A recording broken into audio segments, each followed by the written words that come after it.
ça m'a libérée d'un certain poids sur les épaules parce que c'est quelque chose qu'on prend vraiment à cœur et qui a tendance à nous peser. C'est quand même un truc qui fait partie intégrante de nos vies. Sans ce travail-là, tu risques de tomber dans une espèce de complaisance léthargique malsaine qui viderait ta vie de tout sens. Il te permet de construire ta vie, il te donne un but, une motivation et en fait il te fait vivre, mais vraiment vivre. Tu n'as pas une vie de robot.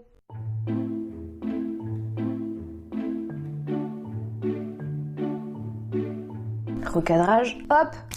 Voilà, je voulais tourner dehors mais il y a plein de vent et puis il y a des moments où il pleut. Donc du coup je me retrouve à tourner dedans et à regarder le dehors par la fenêtre. Comme j'ai un petit tapis tout doux, et j'ai eu envie de m'asseoir dessus parce que c'est tout doux et c'est très agréable. Il y a des gens qui s'assoient sur des fauteuils, moi je m'assois par terre. Chacun son truc. Je prends mon texte. Non, parce que j'ai travaillé quand même, mine de rien. Nous sommes opérationnels là. Mon petit cahier. Et ça tombe bien parce qu'aujourd'hui nous allons parler du travail. Oui. Et plus précisément, nous allons parler d'une facette du travail que nous avons tendance à oublier. Mystérieux tout ça, n'est-ce pas? Avant de commencer, je voulais juste préciser que cette notion était quand même très complexe et qu'on ne pouvait pas aborder tous les aspects du travail en une petite vidéo. Sinon, je serais obligée de te faire une vidéo de 2 heures et ça te saoulerait. Au bout de 3 minutes, tu partirais et du coup, j'aurais fait tout ça pour rien. Ensuite, j'ai bien conscience que certaines personnes ont des travails qui sont vraiment difficiles. Oh, j'ai dit des travails. Ouais, mais on peut pas dire des travaux pour en parlant de travail. Des travaux? Non, je crois qu'on dit des travails difficiles. Bref. Je la refais. Je tiens à dire que j'ai bien conscience que certains ont des travails qui sont difficiles et compliqués, qu'ils n'ont pas le choix, mais ce n'est pas le sujet de cette vidéo. Je tenais à le préciser, c'était important. Ce dont je vais te parler aujourd'hui n'est que le fruit de... Le fruit... Putain, mais apprends à parler, bordel! Sans déconner! Ce dont je vais te parler aujourd'hui n'est que le fruit de ma propre expérience que je te partage pour éveiller une certaine réflexion. Pour terminer, je t'invite à rester jusqu'à la fin de la vidéo pour bien comprendre la globalité de tout ce que je vais essayer de te dire aujourd'hui. Je tiens à dire aussi que nous sommes attaqués par les mouches en ce moment. On a des vaches à côté. Du coup, toutes les mouches, elles viennent, elles nous attaquent toute la journée. Celle-là, elle nous tourne autour depuis 1 heure. J'en ai marre. Tu vas te calmer maintenant. Laisse-moi faire ma vidéo tranquille. Voilà. Maintenant, aïe, on peut commencer.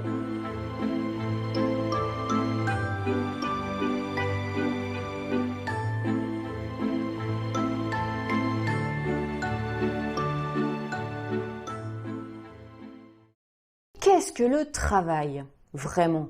Le travail, c'est fournir un effort pour obtenir un résultat qui sera proportionnel à l'effort fourni. Quand je parle de travail, tout de suite, le premier rapprochement qu'on fait, c'est le métier que nous exerçons.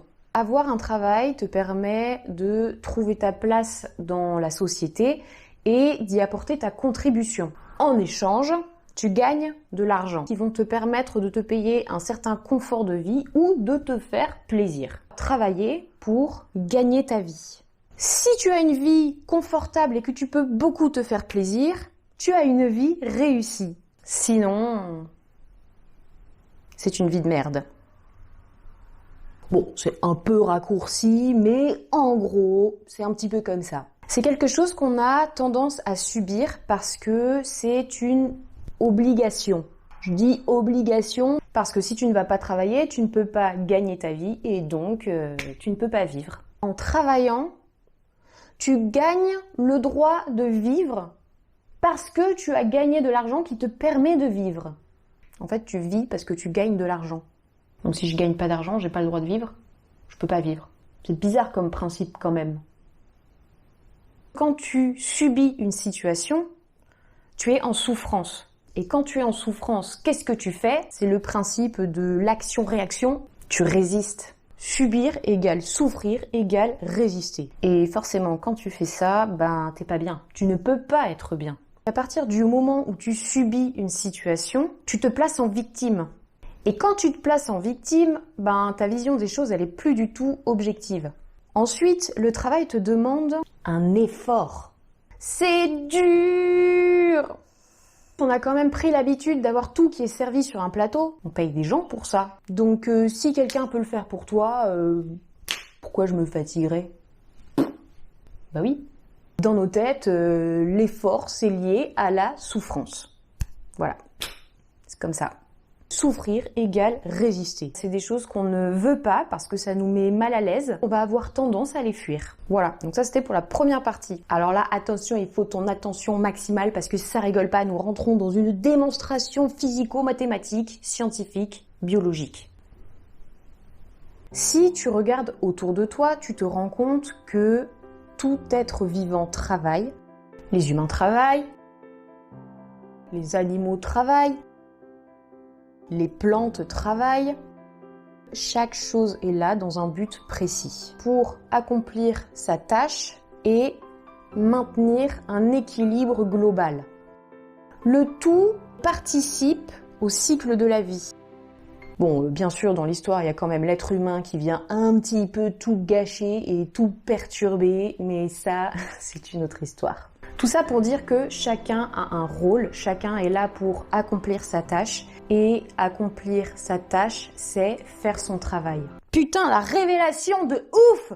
Revenons-en à l'humain, parce que c'est quand même lui qui nous intéresse dans l'histoire. Accomplir sa tâche, c'est quoi? C'est faire ce pourquoi on est doué, ce qui nous attire, ce qui nous anime, et ce qui nous permet de trouver la motivation de se lever le matin.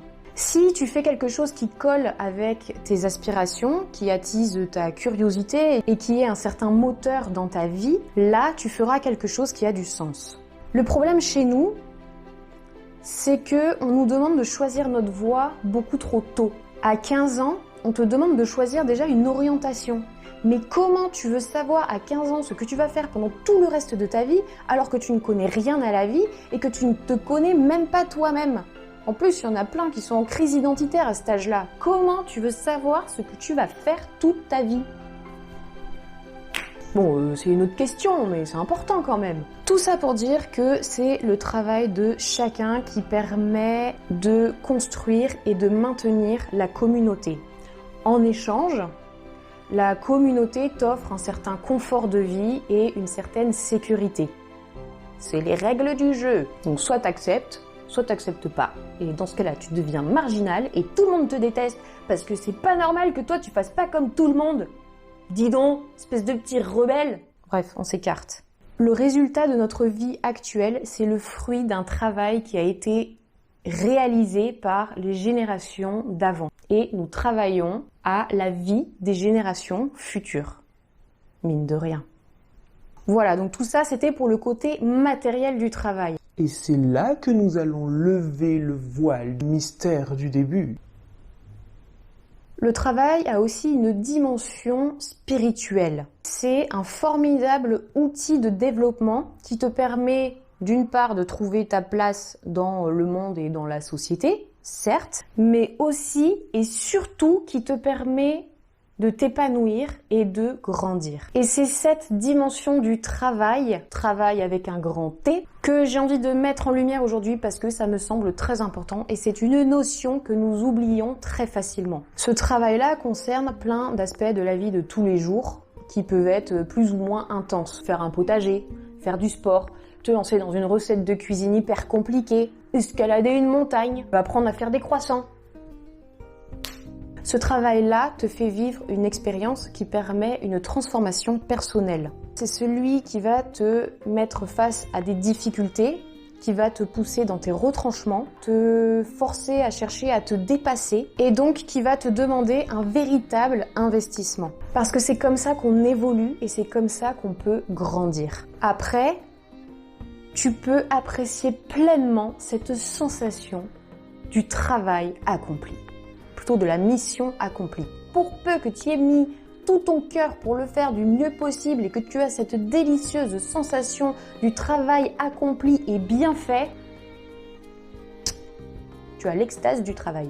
Et ça dépasse l'aspect financier qu'il y a derrière. Et on attache beaucoup trop d'importance à cet aspect financier et on oublie cet aspect de de goût du travail bien fait, de ce que je viens de dire en fait. Tu apprécies d'autant plus la pause et le repos que tu connais la valeur de l'effort. Parce que la pause et le travail sont complémentaires. L'un n'existerait pas sans l'autre, ce qui est tout à fait logique. Il te permet de construire ta vie, ton état d'esprit et ta façon de voir les choses. Il te donne un but, une motivation et en fait il te fait vivre, mais vraiment vivre. Mouche, tu n'as pas une vie de robot en faisant ça. Sans ce travail-là, tu risques de tomber dans une espèce de complaisance léthargique malsaine qui ne te conduirait nulle part et qui viderait ta vie de tout sens. Bonjour la dépression! Parce que la dépression, c'est ça en fait. C'est que ta vie, elle est vide de sens. Je m'attendais pas du tout à développer autant cette vidéo. Je découvre même des facettes auxquelles je n'avais pas pensé avant de tourner. On fait de la réflexion en groupe, en direct live. Là, je veux pas dire, mais c'est magnifique. Putain, la révélation de ouf! Voilà. Donc, les vraies questions à se poser dans l'histoire, c'est déjà comment tu te positionnes par rapport à ce que tu fais et par rapport à ce que tu entreprends ou ce que tu as entrepris. Ensuite, est-ce que ce dans quoi tu te lances vaut cette dépense d'énergie, cet investissement que tu y mets? Ensuite, est-ce que la contrepartie que tu récoltes vaut cet investissement que tu y as mis? Ensuite, ça fait beaucoup de ensuite, comment trouver ta place dans la société en ayant un travail qui colle à tes aspirations et qui te permet cet épanouissement? Et pour finir, last but not least, c'est une expression que ma prof d'anglais disait toujours à la fin des cours, je ne l'ai jamais comprise, mais j'ai compris que c'était pour la fin. Voilà, j'ai toujours rêvé de le dire. Ça, c'est fait. Je peux le cocher sur ma liste des trucs à faire avant de mourir. Est-ce que l'évolution de la société et le confort dont nous bénéficions actuellement ne pourraient pas nous servir pour travailler différemment et pour permettre à chacun de pouvoir vivre une vie qui a du sens? Ouais, mais la bêtise humaine sera toujours un frein, quoi. Si on arrêtait d'être tous bêtes, ça peut être une solution aussi, hein. Non, parce qu'on est débiles quand même. Voilà, donc tout ça pour dire que ces questions, je me les suis posées moi-même. Et en y répondant objectivement, ça a complètement changé mon rapport au travail. Il y a des choses que je subissais, donc je me plaçais en victime. Oh, c'est toi qui as choisi d'arriver ici, donc faut assumer maintenant, espèce d'égoïste. Voilà, une petite claque personnelle de mois à mois, comme ça, des fois c'est pas mal, ça remet un peu les idées en place. Donc quand je te parle de travail, oui, il y a le travail matériel, le travail qui te permet de gagner ta vie, mais il y a aussi tout ce que tu fais à côté. Tu vois, rien que de faire cette vidéo, c'est un travail. Je confirme. Et c'est quand même un truc qui fait partie intégrante de nos vies et qui est responsable aussi de notre bien-être. Donc voilà, je pense que c'est très important de réfléchir à cet aspect-là aussi du travail. Maintenant, je vis tout ça beaucoup plus sereinement et je ne m'y attendais pas, mais ça m'a libérée d'un certain poids sur les épaules parce que c'est quelque chose qu'on prend vraiment à cœur et qui a tendance à nous peser. Tout dépend de ta façon de voir les choses et ta façon d'aborder cette notion du travail. Voilà. Petit ajout comme ça entre deux parce que je me rends compte que j'ai oublié de dire un truc très important, c'est que le problème, c'est pas le travail en lui-même, c'est plutôt l'organisation qui tourne autour et les conditions dans lesquelles nous travaillons. Ce sens du travail-là, qui est quand même un peu plus profond, mérite qu'on s'y attarde 5 minutes et qu'on y réfléchisse vraiment. Voilà. J'espère que j'ai réussi à te transmettre un petit peu l'idée que j'avais envie de transmettre aujourd'hui. Tout ça pour ça, oui, mais c'est important.